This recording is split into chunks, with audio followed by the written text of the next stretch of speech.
Good morning students. आज हम देखने वाले हैं हिंदी सुलभ भारती कक्षा 7वीं का छठा पाठ। यह पाठ बहुत महत्वपूर्ण है। यह महत्वपूर्ण इसलिए है क्योंकि हमारे महान वैज्ञानिक डॉक्टर APJ अब्दुल कलाम की आत्मकथा का अंश है। डॉक्टर APJ अब्दुल कलाम को तो सब लोग जानते हैं। उन्हें भारत का मिसाइल मैन भी कहा जाता था क्योंकि उन्होंने ही भारत में जितनी भी मिसाइल क्षमता हासिल की है उसमें उनका बहुत बड़ा योगदान है। और आज जो हम पाठ पढ़ने जा रहे हैं वो भी 2 मिसाइलों के विकास के आधारित है। किस तरह उसका विकास किया गया इस पर ही आधारित है। तो आज का हमारा पाठ है, उसका नाम है पृथ्वी से अग्नि तक। और इस पाठ के लेखक है डॉक्टर APJ अब्दुल कलाम। तो इसमें हम पहले जान लेते हैं इस पाठ के लेखक डॉक्टर APJ अब्दुल कलाम के बारे में। उनका जन्म 15 अक्टूबर 1931 में रामेश्वरम तमिलनाडु में हुआ और उनकी मृत्यु 27 जुलाई 2015 में हुई। उन्होंने कई किताबें लिखी हैं। इनमें महत्वपूर्ण है अग्नि की उड़ान और चूहा आसमान आदि। अनमोल योगदान के लिए डॉक्टर अब्दुल कलाम जी को भारत रत्न सम्मान प्राप्त हुआ है। भारत रत्न सम्मान जो है वो भारत का सर्वोच्च नागरिक पुरस्कार है और कलाम जी के योगदान को सम्मानित करने के लिए 4 सितंबर 2015 को उड़ीसा के पास एक आइलैंड है जो व्हीलर आइलैंड के नाम में जाना जाता है। उसका नाम अब्दुल कलाम आइलैंड कर दिया गया। तो चलिए देखते हैं अब्दुल कलाम जी क्या कहते हैं। इस पाठ में पृथ्वी के सफल परीक्षण के बाद भी वे रुके नहीं और अग्नि परियोजना पर काम करने लगी। 500 से अधिक वैज्ञानिकों की टीम इस पर काम कर रही थी। अग्नि के प्रक्षेपण में कई तकनीकों की खराबियां आई तो कई बार मौसम ने उनका साथ नहीं दिया, लेकिन आने वाली इस कठिनाइयों से ना तो वे हारे ना तो अपने टीम को हारने दिया। अनेक बार उन्होंने अपनी टीम का मनोबल भी बढ़ा दिया। अनेक समस्या से अग्नि परीक्षा से गुजरकर वे अग्नि के प्रक्षेपण में सफल हुए। तो आइए शुरू करते हैं पाठ छठा पृथ्वी से अग्नि तक। बालासोर में अंतरिम परीक्षण का काम पूरा होने में अब भी कम से कम 1 साल की देर थी। हमने पृथ्वी के प्रक्षेपण के लिए श्रीहरिकोटा अंतरिक्ष केंद्र में विशेष सुविधाएं स्थापित की। इनमें से एक लॉन्च पैड, ब्लॉक हाउस, नियंत्रण उपकरण तथा चलित दूरमिति केंद्र शामिल थे। यहाँ पर क्या बताया है कि बालासोर जो है वो उड़ीसा के पास एक छोटा सा भाग है। वहाँ पर अंतरिम मतलब मध्यवर्ती परीक्षण का काम पूरा होने के लिए 1 साल की देरी थी। उन्होंने पृथ्वी के प्रक्षेपण के लिए जो जगह चुनी थी उसका नाम था श्रीहरिकोटा। पृथ्वी का जो प्रक्षेपण चल रहा था वहाँ पर श्रीहरिकोटा अंतरिक्ष केंद्र में विशेष सुविधाएं स्थापित की थी, यानी प्रतिष्ठित की थी। तो वहाँ कौन कौन सी विशेष सुविधाएं स्थापित की थी? एक था लॉन्च पैड जिससे कि रॉकेट वगैरह उड़ते हैं, और सेकंड था ब्लॉक हाउस। ब्लॉक हाउस यानी कि वहाँ बहुत सारे मशीन्स रखे जाते हैं। नियंत्रण उपकरण जहाँ बहुत सारे साइंटिस्ट बैठे रहते हैं अपना अपना लैपटॉप कंप्यूटर लेके और बड़ा सा स्क्रीन लगा रहता है, उसे नियंत्रण उपकरण यानी मशीन्स कहा जाता है। दूरमिति केंद्र यानी जहाँ से जो भी काम चल रहा है उसका रिकॉर्डिंग ट्रांसमिट करना, जो मिसाइल को लॉन्च करने के लिए यूज किए जाते हैं। यह सब उपकरण उन्होंने केंद्र में शामिल कर लिए। पृथ्वी उपग्रह को 25 फरवरी 1928 को सुबह 11:23 पर छोड़ा गया। यह देश के रॉकेट विज्ञान के इतिहास में एक युगांतकारी घटना थी। निर्देशित मिसाइलों के क्षेत्र में एक आत्मनिर्भर देश के रूप में उद्भव ने संसार के सभी विकसित देशों को विचलित कर दिया। सामर्थ्यशील नागरिक अंतरिक्ष उद्योग और व्यवहार मिसाइल आधारित सुरक्षा प्रणालियों ने भारत को चुनिंदा राष्ट्रों के समूह में पहुंचा दिया था। पृथ्वी के उपग्रहों को किस समय पर छोड़ा गया? तो किस समय पर?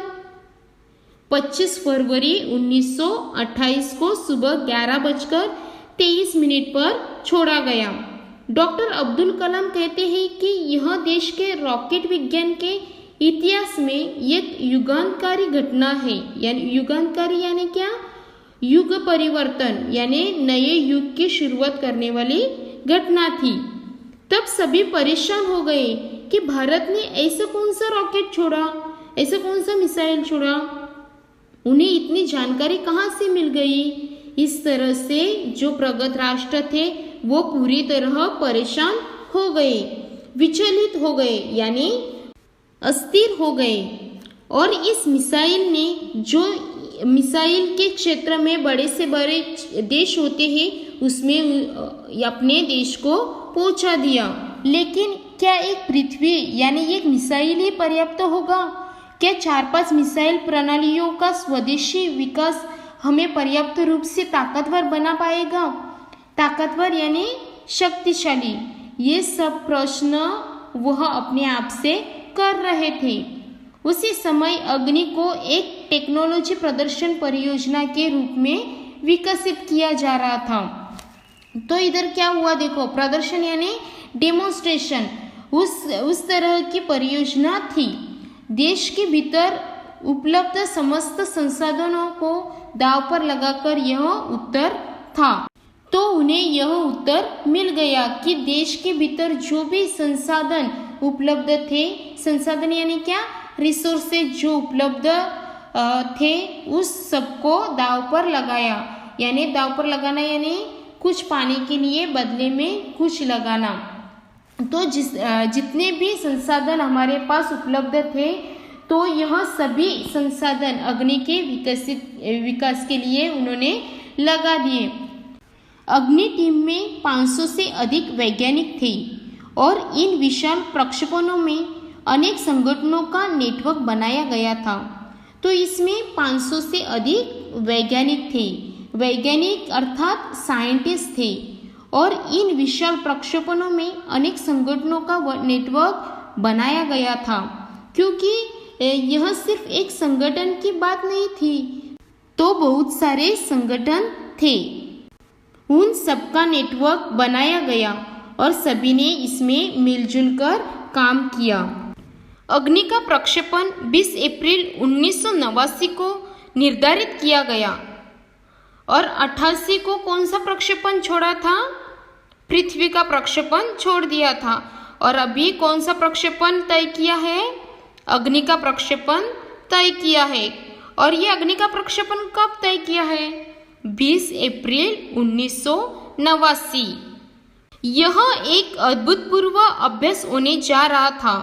यह अभूतपूर्व यानी अनोखा, जो पहले कभी नहीं हुआ है ऐसे, उसे अभूतपूर्व कहते हैं। तो यह एक अभूतपूर्व अभ्यास होने जा रहा था।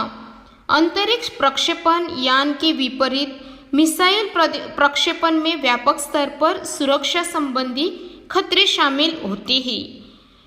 अभी क्या है कि प्रक्षेपण 2 तरह के होते हैं। अंतरिक्ष प्रक्षेपण यान जो होते हैं कि उनको लॉन्च किया जाता है, और जो मिसाइल होते हैं उन्हें भी लॉन्च किया जाता है। तो दोनों लॉन्चेस होते हैं, तब दोनों की सुरक्षा संबंधित खतरे होते हैं, वो दोनों में अलग अलग होते हैं। अंतरिक्ष प्रक्षेपण जो होता है उसमें ज़्यादा खतरा नहीं होता, पर जो मिसाइल का लॉन्च होता है उसमें व्यापक स्तर पर सुरक्षा संबंधी खतरा होता है। प्रक्षेपण की पूर्व तैयारी सारी गतिविधियां तय कार्यक्रम के अनुसार पूरी की गई थी। यानी कि प्रक्षेपण के पहले जो भी पूर्व तैयारी की जाती है उसकी सारी गतिविधियां यानी एक्टिविटीज के अनुसार पूरी हो गई थी, तय मतलब डिसाइडेड की थी। जिस तरह प्री डिसाइडेड शेड्यूल था उसकी पूर्व तैयारी प्लानिंग के हिसाब से हो गई थी। जिस समय हम T14 सेकेंड पर थे, कंप्यूटर ने संकेत दिया कि उपकरणों में से एक ठीक से काम नहीं कर रहा है। इतने बड़े रॉकेट में अगर कुछ ना कुछ प्रॉब्लम्स आता है तो कंप्यूटर उन्हें क्या करता है, संकेत दे देता है, यानी बताता है। तो इसमें कुछ ना कुछ प्रॉब्लम्स हो गई है, यह कंप्यूटर ने उसको बता दिया, तब उन्हें तुरंत सुधार लिया गया। इस बीच निचले रेंज केंद्र ने होल के लिए कहा। फिर से एक प्रॉब्लम आ गया। निचली रेंज थी, उसमें होल के लिए कहा। अगले कुछ सेकंडों में जगह जगह होल की जरूरत पड़ी। होल्ड यानी रुकने के लिए कहा गया। ऐसे प्रॉब्लम सामने आ रहे थे। हमें प्रक्षेपण स्थगित करना पड़ा। मतलब क्या कि बहुत ज़्यादा होल हुआ तो हमें प्रक्षेपण स्थगित करना पड़ा, यानी स्थगित करना यानी रोकना पड़ा। मिसाइल लॉन्च जो करना था वो हमने रोक दिया। मैं अपनी टीम के सदस्यों से मिलने गया। प्रक्षेपण स्थगित करना पड़ा तो कलम जी अपनी टीम के सदस्यों से मिलने गया जो सदमे और शोक के हालत में थे, क्योंकि वो असफल हुए थे, जो परेशान हो गए थे। मैंने SLV 3 के अपने अनुभव को उनके साथ बांटा, उन्हें मोटिवेट किया। मेरा प्रक्षेपण यान तो गिरकर समुद्र में खो गया था, लेकिन उसकी वापसी सफलता के साथ हुई, यानी वापस आ गया। आपकी मिसाइल तो अभी तक तो आपके सामने है, उसे तुम ठीक कर सकते हैं। मेरी तो समुद्र में खो गई थी, मिल नहीं रही थी, पर उसकी वापसी सफलता के साथ हुई। वास्तव में आपने कुछ भी ऐसा नहीं खोया है जिसे 1-2 हफ्ते के काम से सुधारा न जा सके। कलाम जी कह रहे थे कि आप उसे सुधार सकते हो जो आपके पास ही है। इस विवरण ने उन्हें जड़ता की हालत से झंझोर कर बाहर निकाल दिया। झंझोर कर बाहर निकाल दिया यानी जो वो स्टॉप हो गए थे, वो दुखी हो गए थे, उन्हें ऐसी एनर्जी मिली कि ऐसा मनोबल बढ़ा दिया कि वो फिर से वापस से सारी टीम उस काम में जुड़ गई। तो पहले भाग में हम इतना ही पढ़ेंगे।